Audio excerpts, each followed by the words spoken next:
Support of public television viewers like you. Your host from Motor Week 91, John Davis. Well, hello and welcome again to Motor Week 91. We're glad to have you with us. Once upon a time, there was a car known as the Buick Roadmaster. Actually, there were many Roadmasters. The name was used by Buick for over 20 years before being retired.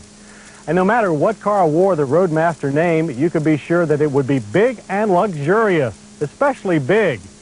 Now it's the 90s, and the Roadmaster name is back. And the car that wears it is, yes, you guessed it, big and luxurious. But does that automatically qualify it to wear one of the most prestigious names in Buick history?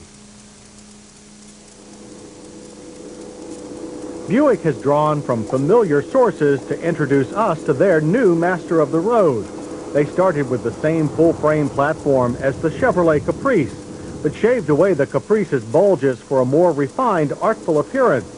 An unsuccessful attempt at preserving the Roadmaster's heritage is a rectangular bar on the sail panel, put there to remind us of the portholes that first appeared on the car in 1949.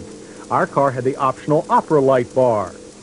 Buick borrowed the rear-drive Roadmaster's engine from the Chevrolet Caprice police package. Using throttle body injection, the hefty 5.7-liter V8, rated here at 180 horsepower and 290 pound-feet of torque, is the largest engine GM puts in a passenger car. Exactly what you would expect to move 2 tons of luxury around. We appreciate the straightforward layout of the engine compartment and its economy of plumbing, and fluid reservoirs are well positioned and clearly marked. The Caprice-influenced dashboard has been spruced up and cleaned up. Polished wood tone abounds. Controls are large and easy to reach, and a driver's side airbag is standard. Surprisingly, a full set of gauges are provided, a welcome sight in an American luxury car. As expected from this class of car, creature comforts are a high priority. We found the well-padded leather split front seats almost too comfortable. Lateral back and thigh support were excellent. Controls located on the driver's door and the seat allow a full range of adjustment. Our car had the new split frame seat that allows the bottom cushion to adjust independently of the backrest, a nice extra. The automatic climate control panel is also intelligently designed, with only a few large buttons to worry about. Driver comfort can be changed 1 degree at a time, and most functions have manual overrides. We also rate the armrest cup holder design high. Cruise control, turn signal, and wiper washer are all mounted on a traditional GM-style stalk, and while it feels a bit flimsy, it is most convenient. By the way, the horn commands all the respect benefiting a road legend. No design feature of the Roadmaster takes a back seat, not even the back seat. Access is easy with plenty of leg and headroom.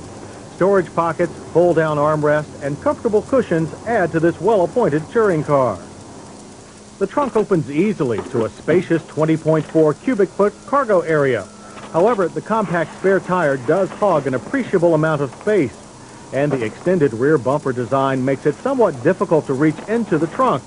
The cargo net, however, was welcome. On the highway, the full-size Roadmaster handled more like a mid-size car. Steering is reasonably quick to respond, and the gutsy V8 made passing a breeze. The variable effort steering is light when it needs to be, but numb, yet little or no effort is needed to keep this car squarely on course. The ride is cushiony, comfortable, and quiet, taking both back roads and straight highway with ease. The floating ride usually associated with such a car is properly limited by Buick's Dynaride suspension tuning. On the test track, our Roadmaster gave a classic performance, a Caprice Classic LTZ performance, that is. Roadmaster track times and handling impressions are nearly bumper to bumper with the numbers logged by the LTZ. The Roadmaster checked in at 9.3 seconds for the 0 to 60 run, edging out the Caprice's slightly smaller engine by only 0.6 of a second. Our Buick's quarter-mile time was a rather impressive 17.2 seconds, with a final speed of 81 miles per hour. Stops with our test car from a speed of 60 took an average 129 feet. There was a slight pull to the left, and the front nosedived quite a bit, but not enough to hamper control. The brake pedal was firm, but when the standard anti-lock system kicked in, the pedal pulsates more noticeably than we like. This was also true of the Caprice.